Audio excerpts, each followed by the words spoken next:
It was a Tuesday, just like any other. I was working from home, the gentle hum of my laptop fan a constant companion. When Finn called me into the living room, I thought he wanted to show me some new business idea he'd cooked up. Instead, he told me he was leaving. He said I wasn't pulling my weight around the house. I should have known something was coming, but I was completely blindsided. Hi everyone, my name is Sarah, and I'm about to tell you a story that turned my life upside down. It's a story of betrayal, lies, and ultimately, a strange kind of justice. Before I dive in, I'd love to know where you all are listening from. Drop a comment and let me know. I always love connecting with you.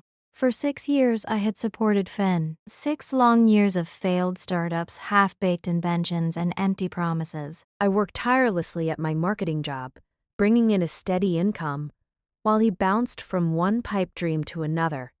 I never complained. Not really. I believed in him. I thought he just needed a little more time, a little more support. The house we lived in, well, it wasn't really our house. It was mine. It had been my grandmother's, passed down to me after she died. Finn knew this, or so I thought. He acted as if he owned the place, always making plans for renovations, for improvements, for the future we would build there. But the deed was in my name only, a fact I thought he understood. His accusation that I wasn't doing enough around the house was laughable. I worked all day, then came home and cooked, cleaned, and tried to keep our lives running smoothly. He spent his days brainstorming or networking, which usually translated to playing video games and scrolling through social media. I need someone who can contribute more, Sarah, he said, his voice devoid of any emotion. Someone who can be a real partner. Those words stung more than I could have imagined. After all I'd sacrificed, after all the support I'd given him, he was dumping me because I wasn't contributing enough. I packed his bags that night, a strange calmness washing over me. I told him to be out by the end of the week. He didn't argue, he just nodded, a smug look on his face, as if he already had somewhere else to go. I went through the motions at work, barely able to focus. I ate little, slept less. I kept replaying his words in my head, trying to understand how things had gone so wrong. Then, on Saturday afternoon, I came home from grocery shopping to find a car I didn't recognize parked in my driveway. My heart sank. I knew, somehow, that this wasn't going to be good. I unlocked the front door and stepped inside. The sound of laughter drifted from the living room. As I walked in, I froze. There was Finn, lounging on my couch, with a woman I'd never seen before. He had his arm around her, and they were both sipping wine. The woman looked up, a confused expression on her face. "Oh, hey, Sarah," Finn said, as casually as if he were asking me to pass the remote. "This is Mila. Mila, this is Sarah. My roommate?" Roommate? He had the audacity to call me his roommate. I felt a surge of anger, hot and intense, rising within me. Mila offered a polite smile. "Nice to meet you, Sarah." Likewise, I managed to say, my voice trembling.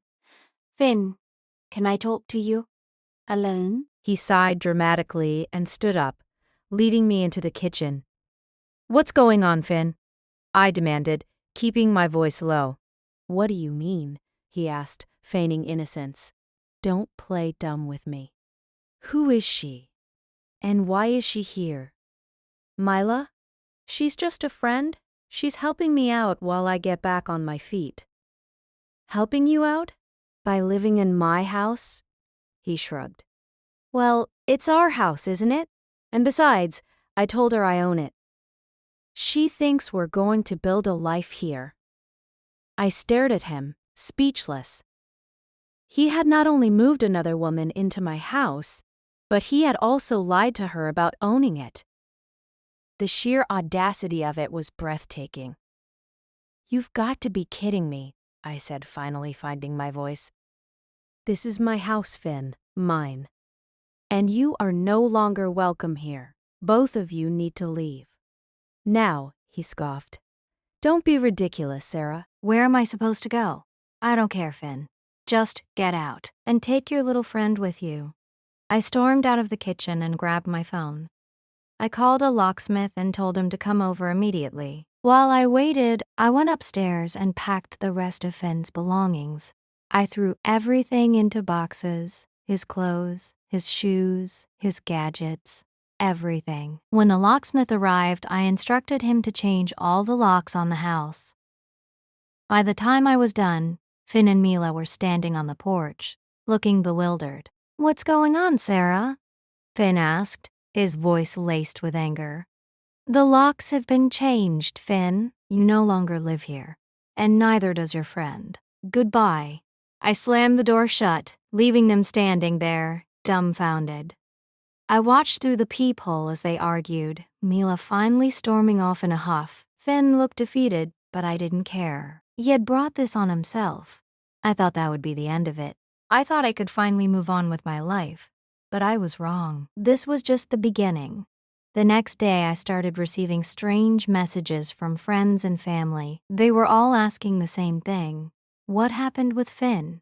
Confused, I called my best friend, Emily. "What's going on, Em?" I asked. "Why is everyone asking about Finn?" "He's been telling everyone that you stole the house from him," she said. "He says you manipulated him and kicked him out for no reason. He's playing the victim, Sarah." I couldn't believe it. He was twisting the truth, making me out to be the villain. "That's not true, Emily," I said, my voice rising. "He broke up with me, brought another woman into my house, and lied to her about owning it. I had every right to kick him out. I know, Sarah. I believe you, but he's been spreading this story all over town. He even created a GoFundMe page, claiming he's homeless and needs money to get back on his feet." GoFundMe? He was begging for money based on lies? That was the last straw. I immediately went online and found the GoFundMe page. It was filled with fabricated stories about how I had taken advantage of Finn, how I had ruined his life. People were actually donating money to him, believing his lies. I was furious. I wanted to scream, to shout, to set the record straight, but I knew that wouldn't do any good. I needed to be strategic. I started by contacting the GoFundMe platform and reporting the page as fraudulent. I provided them with all the evidence I had, the deed to the house, text messages between Finn and me, everything. Then, I reached out to Finn's mother. I had always had a good relationship with her, and I hoped she would see through his lies. "Davis," I said, when she answered the phone. "I need to talk to you about Finn." I explained everything that had happened. The breakup, Mila, the eviction, the lies. I told her about the GoFundMe page and how he was manipulating people for money. To my relief, she believed me. She was horrified by Finn's behavior. "Oh, Sarah, I am so sorry," she said, her voice filled with disappointment. "I had no idea he was doing this. I will take care of it. I promise you."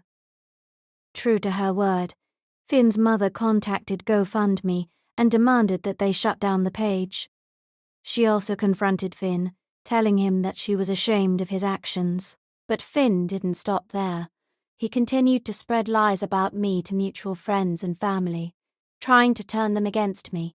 He even started sending me harassing text messages, calling me names and threatening to ruin my reputation. I knew I couldn't let him get away with it. I decided to take action. I started by gathering all the evidence I had, the text messages, the GoFundMe page, the statements from Emily and Finn's mother. I compiled everything into a document and sent it to all our mutual friends and family. I explained my side of the story, providing proof to back up my claims.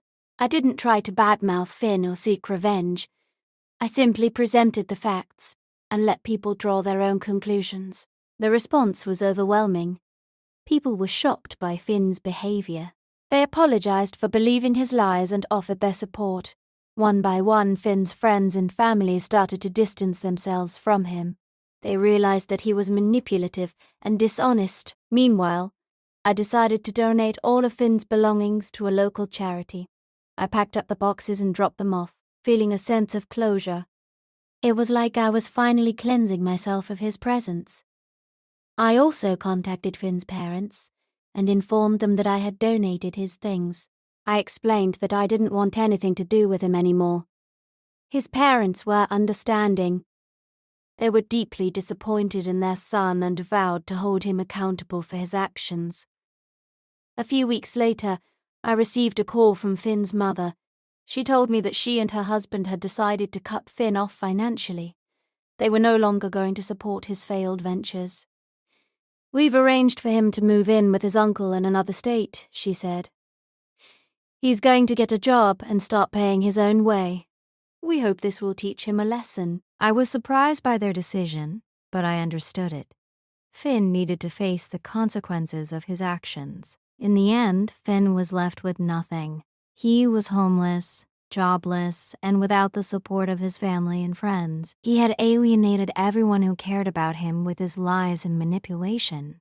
As for me, I was finally free. I had overcome the betrayal, the lies, and the harassment. I had emerged stronger and more resilient.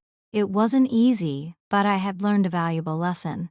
Never let anyone take advantage of you. Stand up for yourself, speak the truth, and don't be afraid to fight for what's right. Sometimes, karma has a funny way of working things out. Finn thought he could manipulate me, lie to others, and get away with it. But in the end, he was the one who paid the price. He thought he could humiliate me and make me out to be the villain. Now he's the one nobody wants to visit, and that's when I realized something profound.